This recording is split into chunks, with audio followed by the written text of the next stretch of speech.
और उपचुनाव की तैयारियों को लेकर पीसीसी दफ्तर में मंथन हुआ, जिसमें गोविंद सिंह डोटासरा समेत कई मंत्री मौजूद रहे। उपचुनाव को कैसे जीता जाए, इसे लेकर रणनीति बनाई जा रही है। साथ ही सभी ने उपचुनाव की दोनों सीटों पर जीत का दावा भी किया है।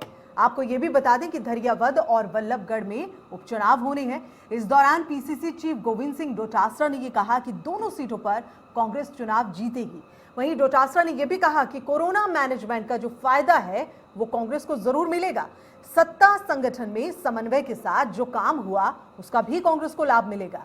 साथ ही गुलाबचंद कटारिया पर तंज उन्होंने कसा और कसते हुए कहा है, भगवान राम का अपमान किया है तो वहीं महंगाई के मुद्दे पर केंद्र सरकार को भी आड़े हाथों लिया गया।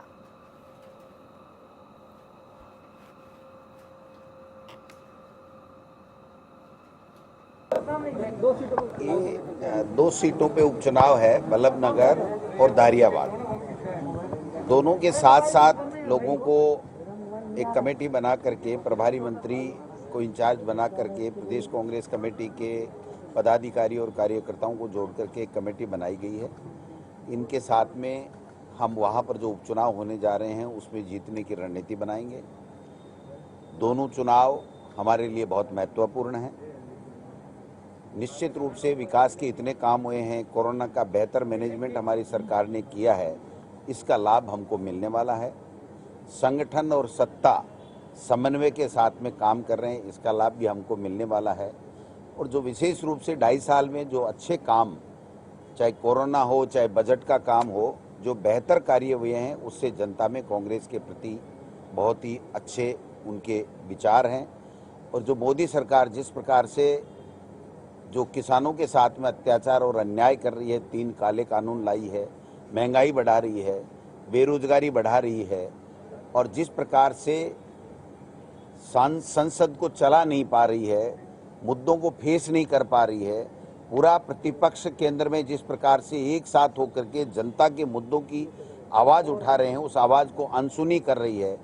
और सत्ता के और नशे में चूर मोदी सरकार है, उसके खिलाफ लोग अब पूरे तरीके से मीडिया, सोशल मीडिया पे आ गए हैं और गांव, गली, ढाणी में, चाय की चौपाल पे कहीं भी बात कर रहे हो, गांव की चौपाल हो चाहे चाय की थड़ी हो, सब पे एक ही बात कर रहे हैं कि ये चाय वाला तो जो कहता था वो कर नहीं रहा है, इसकी कथनी और करनी में फ़र्क है।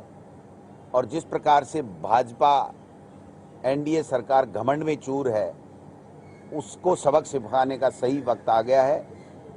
और यहाँ पर जो भारतीय जनता पार्टी है वो बिल्कुल से सुस्त पड़ी हुई है।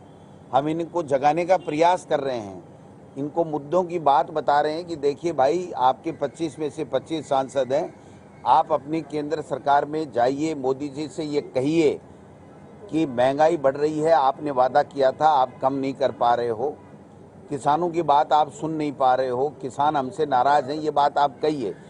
और 25 में से 25 सांसद देने के बाद में जो प्रधानमंत्री जी मोदी जी जिन राष्ट्रीय परियोजनाओं के बारे में पानी के लिए घोषणा करके गए थे, वो घोषणा भी वो आज तक अमल में उनकी घोषणा आई नहीं है।